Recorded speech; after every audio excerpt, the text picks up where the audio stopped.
sit down. I am an online business strategist and a business coach that focuses in strategy and operations. So I have been an entrepreneur for over 15 years. I have learned a lot of lessons. I have had a lot of wins. I've had more failures.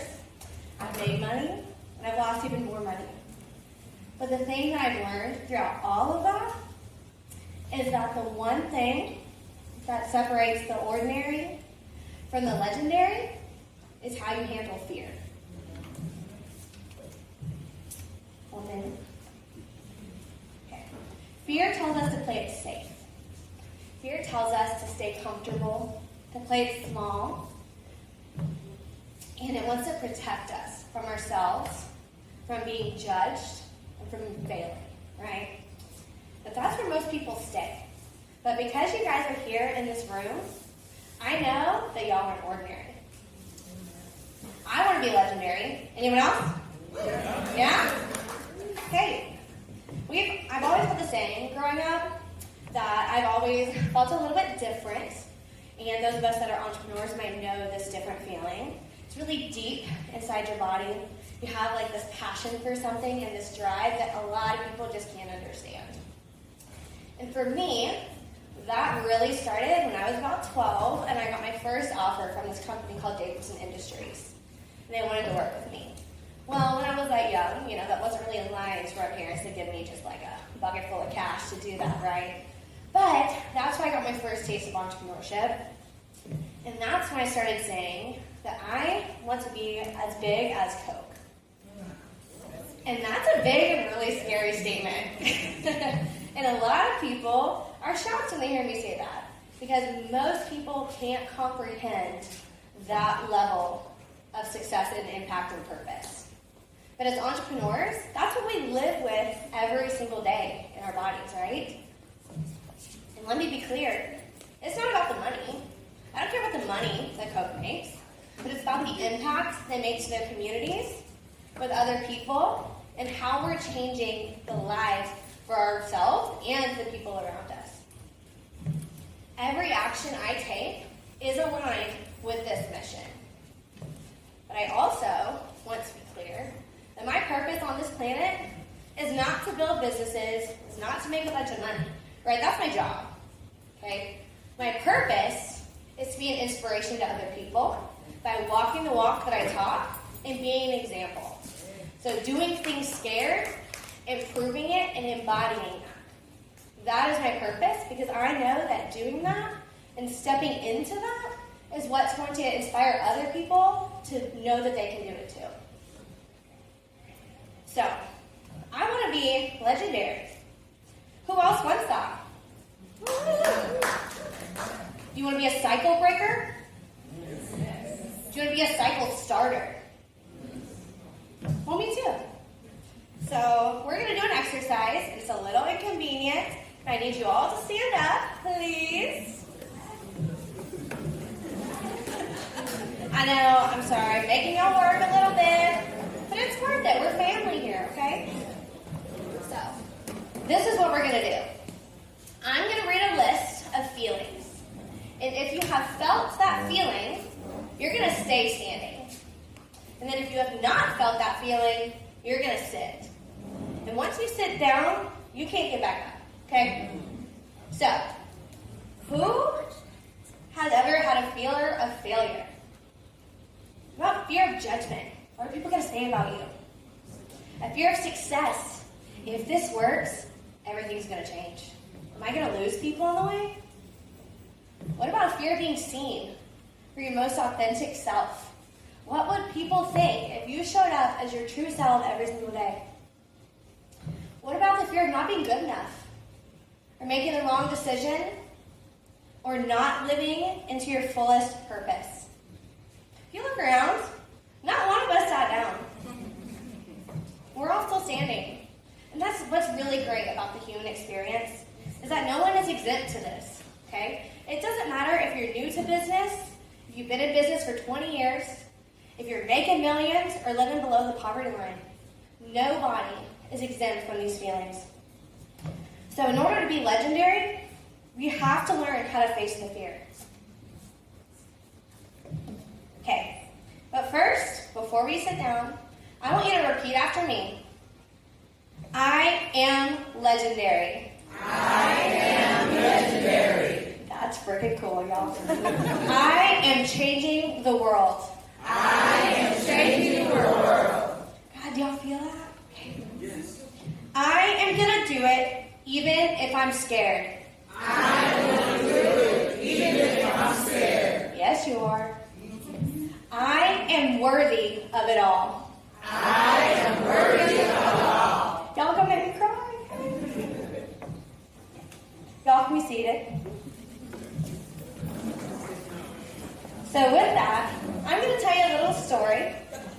And my platform, the people that know me know that I'm going to show up as my authentic version of myself anywhere and everywhere. If you follow me on social, you'll see me laugh, you'll see me dance and shake my little booty with my kids, and you'll see me cry. I've been through a lot, and I share every single part of my journey with everybody because it's important. Entrepreneurship is not sexy all the time. Okay? So, I'm going to take you back to a 90s themed rave. Okay? I like to dance. I like to have a great time. But imagine that you're at Tower Theater in Oklahoma City. You're with your friends. The DJ is pumping your favorite songs from middle school, and they're bangers. Okay?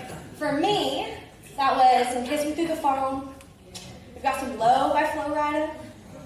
Get Silly. Okay? And then the DJ plays Pop, Lock, and Drop It. So, me being me, immediately I ran up to my friend and said, oh my gosh, this is my jam. Then something cool happened after that. And the DJ started inviting people up on stage to dance. So I said, oh my god, I want to go up on stage and dance, but I am so scared.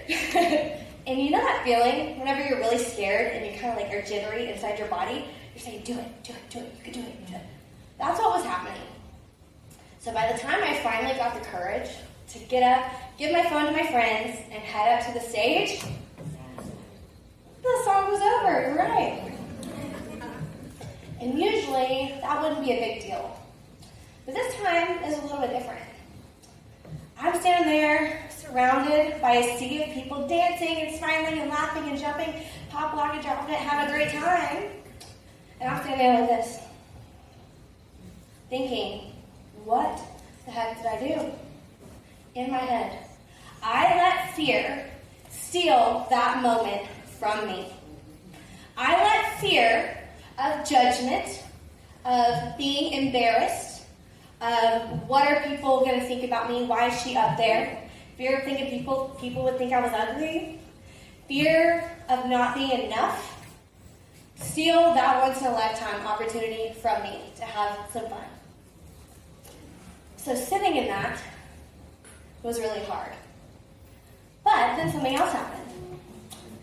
DK is playing another song, and then you hear Soulja Boy tell. So, of course, in my moment, I was electrified. I have a redemption. Now they're playing Crank That Soulja Boy up on stage. I give my phone to my friends, and I sprint up on stage, and I crank that Soulja Boy up in front of 500 people. And then they cheer. But I tell you this story, not about dancing. That's not what it's about at all. It's about making the choice to do the thing despite the fear. And up until a few months ago, I told this story a lot differently.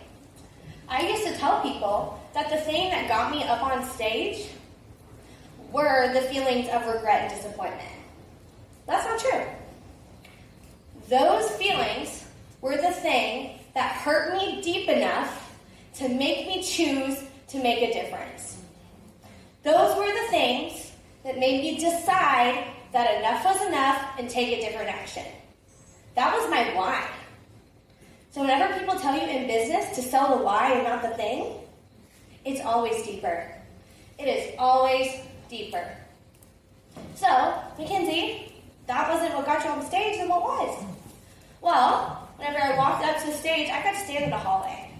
And in this hallway, I could see the DJ, and then I could see the whole crowd. And I told myself, if you want the business that you say that you want the life that you say that you want to speak on stages and impact people and be as big as Coke, you have to be able to do this right now.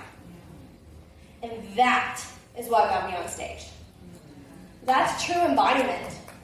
Okay? Living in alignment with my true purpose. Well, thank you. Living in alignment with my true purpose and acting as I would in the highest version of myself.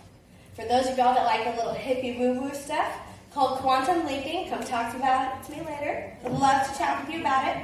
But this idea of that is embodying that version of yourself. And if you have a dream, that exists in some timeline. You just have to get there. You have to leap to get to that point. And how you do it is by embodiment and taking the actions that this version of you takes. You want the business that you say that you want? What systems do they have in place? Are you running it by yourself, pinching pennies? Or do you have a team helping you? Are you working with your community and bringing each other up together? Are you exercising? Are you working out? Do you have community? Are you by yourself? Think about those things when you're making your decisions for your life and your business. Man, I did good, y'all. All right. So, with that being said, I'm here to support you. This whole room is here to support you. The med program is here to support you, and you are not alone. And do it scared. Okay? And if y'all need help working through this, if you want to find me after, I have a worksheet called my Fearless Action Blueprint, and I would love it to give it to you guys for free. So come and find me, and I've got a QR code for you, and y'all can take advantage of that. And I would love to connect with each and every one of you. Thank you.